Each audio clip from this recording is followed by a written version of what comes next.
So, ayan mga idol, welcome to my vlog. Today is my video. Araw na naman po ng photobooth natin ngayon mga idol. Ayan, bali ginawa ko po mga idol. Preparation na po kami dyan mga idol. Alis patapos na po kami dyan mga idol. Hindi ko na po na video lahat.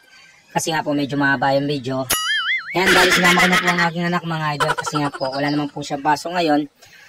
Siyempre habang bata po siya, natutunan niya po yung iba't ibang trabaho mga idol. Ayan, bali sinama po yung aking gawain mga idol kung okay po ba siya. Ayan, kinuha ko po yung aking medyo pagod na po at pawis na pawis. Kaya nagpunas po tayo kahit paano. Ayan, bali okay na po mga idol. Actually mga idol, entrance na po yan mga idol ha. Entrance pa lang mga idol, panalong-panalo na mga idol. Ayan. Bali ang okasyon po niyan mga idol, bali wedding po siya mga idol. Ano?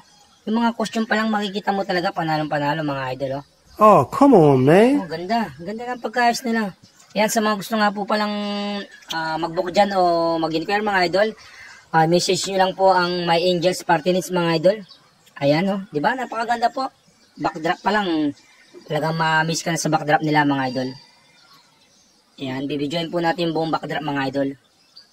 Yan, napakaganda mga idol o. Talagang pulidong-pulido ang pagkagawa ng backdrop nila mga idol. Ayan o. Yan, solid talaga mga idol. Galing ang pagkagawa mga idol. Ayan, bali ang may kasal nga po pala mga idol. Si Sir Justin and Ma'am Catherine mga idol. So, ayan mga idol, panoorin po natin kung paano tayo mag-photobooth mga idol. Watch and learn mga idol.